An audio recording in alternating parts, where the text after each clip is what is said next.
Back in 2023, this deer right here was one of the biggest homeboys on the entire farm.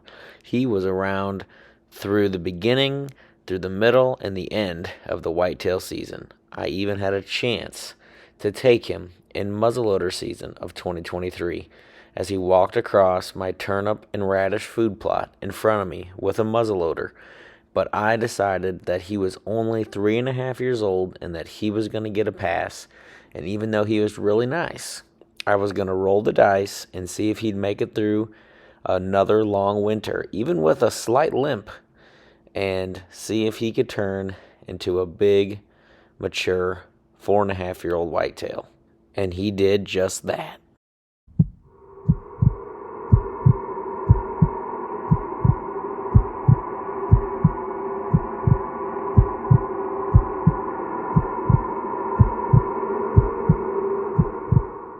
Well, good morning, everybody. Today is November 30th. Back up in the northern farm, and I'm still after a mature buck.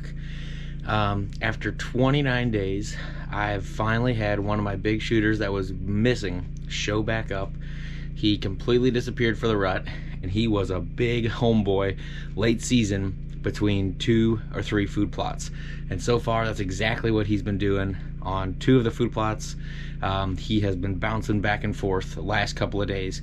We have some snow moving in today. I think we're maybe going to see an inch, if we're lucky. So I'm hoping that snow, weather front, plus very cold temperatures.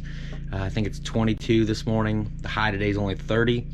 Hopefully that gets him up on his feet, along with some other big mature deer, or just a bunch of deer in general, so it keeps it fun. I'm going back with my gun in hand for the CWD season portion of Missouri, and have till Sunday to finish this off. So we're going to try this morning and see what moves. We got a weird east-northeast wind, which is not an ideal wind for this place. I have a stand that will work for it. It's just not my favorite. Fully expecting a very cold sit. I'm loaded up on hot hands and gonna get out here soon and hopefully finally seal the deal on a mature buck of the 2024 season. Let's go.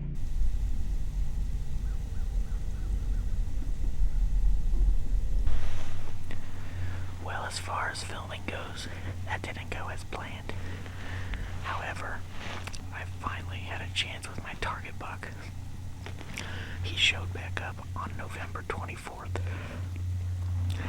And I knew he was hanging around here close because last year he did the exact same thing. I was hunting over a food plot, a bunch of turnips and radishes. It's snowing pretty good.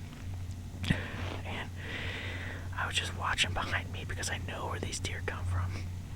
They always come from behind me, and I was watching. I looked in the woods, and thankfully, with the white snow on the ground, he was able to stick out pretty good. I caught him crossing in the woods, going down towards our bottoms. I wish I could have got it all on camera, but he ended up getting in a good spot, and I stopped him. I murped him, and he stopped with his vitals right behind a tree. So he stopped, and then for about a minute, then he finally kept on going. And then I got him in another good window, and I was actually able to use my bow hanger as a gun rest because I'm in my bow stand actually, and I had to hunt this stand because the wind is wrong for the rifle stand. But I knew he was in this food plot, and I knew he's been hanging around here a lot, so I knew I had to be over here. Especially with this weather. So I got him to stop. I put it right on the shoulder. It was a 78-yard shot down into the woods. I watched him, and it definitely looked like I hit him. He dropped, and he took off up the hill with his tail tucked. So I like that sign. I wish I would have got it all on video, but it just didn't play out. So now I'm just praying that we can find him, and I also pray that the snow doesn't cover up the blood trail. Hopefully, we can find him. Anyway, my other camera died. All 3 of my cameras died because it's so dang cold. Anyway, so I shot through all this timber. Had a good opening. It doesn't look like I did. But I got him to stop. And he crossed He was down here in this creek, and I watched him kind of drop real hard. And then he headed up this hill. So let's head up this hill, follow this deer path. So far, I haven't found any blood yet.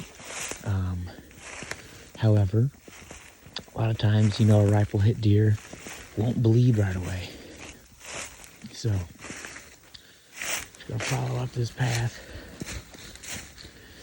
and slowly look for blood.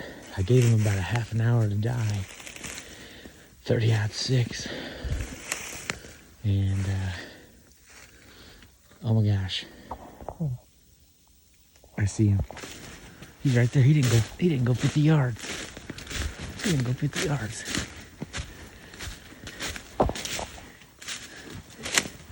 Look at that. Look at that. Just before the fence. Perfect. Oh my gosh. What a deer. Now we're talking. Ooh, looks like I hit him back a little bit. That was the entry right there. A little far back, but he only went 50 yards. Oh my goodness. Check this guy out. Yes. Hard to do with the cell phone because all my other cameras are dead. Man, I just don't see much for blood. A little bit in there, but heck, not much.